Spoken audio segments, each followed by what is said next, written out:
primary reasons people have trouble in problem solving is that there is no single equations that work all the time. Each problem is slightly different. Also, problem solving requires a practical knowledge about the specific situation. If you misunderstand either the problem or the underlying situation, you may make mistakes or incorrect assumptions. Hi everyone, I'm Dayanara, and for today's video, we're going to talk about Polya's 4-step approach to problem solving. This idea all started with George Polya. But who is George Polya? George Polya is a Hungarian mathematician and a professor of mathematics. He is also known as the father of modern problem solving because he did extensive studies and wrote numerous mathematical papers and 3 books about problem solving.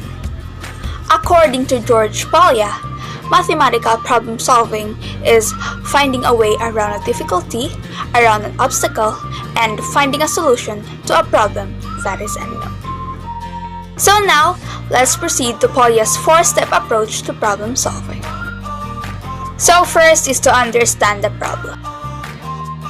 In this step, we need to learn the necessary underlying mathematical concepts. You can also ask, what sort of a problem is it? What is being asked?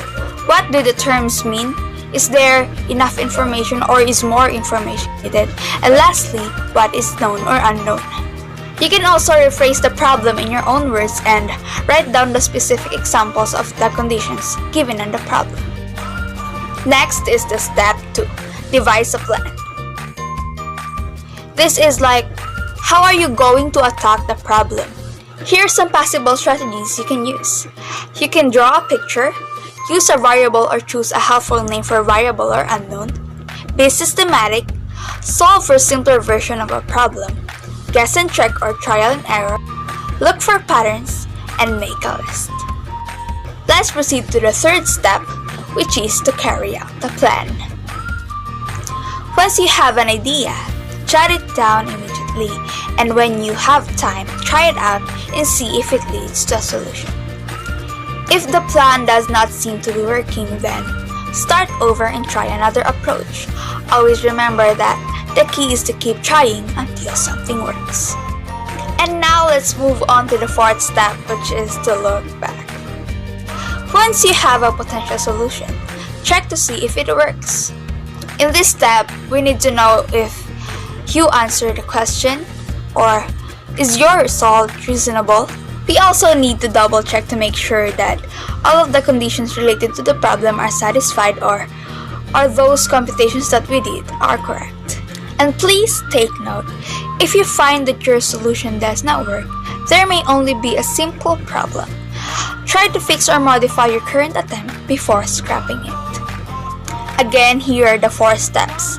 Understand the problem, devise a plan, carry out a plan, and look back.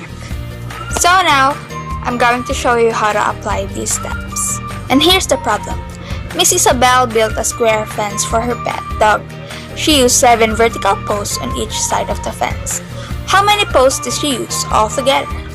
First, we need to understand the problem. What I am going to do is underline the important informations and cross out those who are not.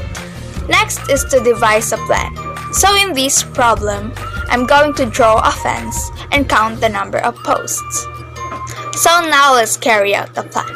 Since the fence is square, it means it has 4 sides, and each side has 7 posts. Let's just say that I am looking at the top of the fence, so I'm gonna draw the posts. So as you can see, altogether, we got a total of 24 posts. I know some of you thinks that it is easy because all we need to do is multiply 4 to 7. But if we do that, we're going to get 28. But why is it different from the answer? It is because the 4 posts are counted twice. So now it's time to look back. We have a square fence which represents 4 sides, and each side has 7 posts. And we count it manually altogether, we get 24 as an answer. Therefore, Miss Isabel uses 24 posts for the fence of her pet dog.